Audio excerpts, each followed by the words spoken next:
कल हमने फैमिली के फॉर्म्स के बारे में पढ़ा था। आज हम डिस्कस करेंगे advantage of joint family. Obvious सी बात है, फैमिली भी हमने जाना था, जॉइंट फैमिली जाना था, हमने न्यूक्लियर फैमिली जाना था, अभी टाइप भी बताएंगे। लेकिन फ़िलहाल जो है एडवांटेजेस ऑफ जॉइंट फैमिली देख लेते हैं, जो कि आजकल धीरे धीरे ख़त्म ही हो रहा है ऑलमोस्ट। तो पहला तो आता है डिवीज़न ऑफ लेबर। अगर जॉइंट फैमिली है तो अगर एक पिता है या एक दादाजी हैं, उनका एक बेटा है या दो बेटे हैं, फिर उसके बाद उनके बेटे हैं, पोते हैं, तो वो लोग कमा रहे हैं अगर ज़्यादा संख्या में, तो डिवीज़न ऑफ लेबर हो जाएगा। ढेर सारे लोग होंगे। लेबर का मतलब मजदूरी या मजदूरी बोलते हैं, लेकिन यहाँ पे लेबर का मतलब इससे नहीं आता। लेबर का मतलब आ रहा है कितने लोग काम करने वाले हैं, तो यहाँ पे डिवीज़न ऑफ लेबर आपका आ गया। फिर उसके बाद एग्रीकल्चर इकोनॉमी। हमारे यहाँ जो गांव की इकोनॉमी होती है, जो एग्रीकल्चर इकोनॉमी होती है, उसमें परिवार ऑब्वियस सी बात है मोस्टली बड़ा होता है, संयुक्त परिवार होता है। तो वो लोग क्या करते हैं, एग्रीकल्चर करते हैं, या वाइस वर्सा आप कह सकते हैं उसको।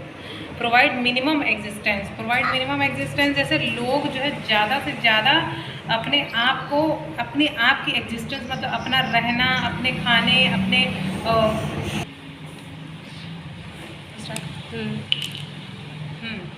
तो उसके बाद प्रोवाइड मिनिमम एग्जिस्टेंस। फिर उसके बाद सोशल वर्च्यू। सोशल वर्च्यू का क्या मतलब, वर्च्यू मतलब वरदान होता है, जैसा कि आप लोग को पता ही होगा।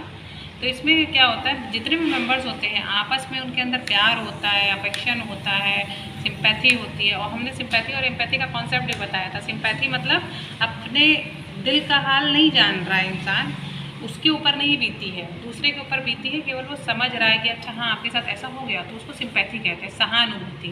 एम्पैथी का मतलब होता है अपने दिल से जानिए दूसरे के दिल का हाल। जो आपके साथ थी, सपोज करो एक इंसान को चोट लगी, दूसरे को भी सेम चोट लगी है, तो वो एम्पैथी होता है, समानुभूति, सेम अनुभूति हुई है उसको।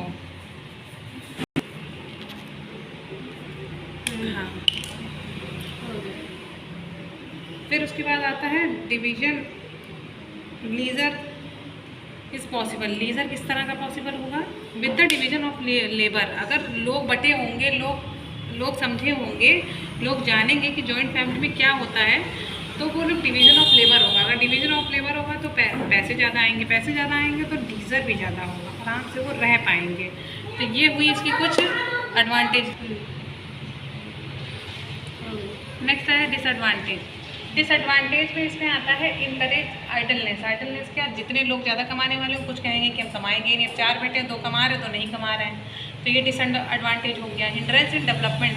अगर कमाएगा नहीं, इंसान समझेगा नहीं, कमाया आ रहा है, उसके हाथ या लगा हुआ है, वो खून लगा हुआ है, तो वो जो है डेवलपमेंट में उसकी कमी आएगी। Leads to quarrel. अब क्या होता है, झगड़े बढ़ते हैं। वैसी बात है, ज़्यादा लोग हैं, पत्नियाँ ज़्यादा हैं, पति ज़्यादा हैं, उसमें बीच में आपस में लड़ाई झगड़े हुए पड़े हैं, लोग परेशान। आजकल तो सब इसी से परेशान है, नहीं बहू आई नहीं, सब परेशान हो गए कि बहू आ गई, बहू ने बेटे को भड़का दिया।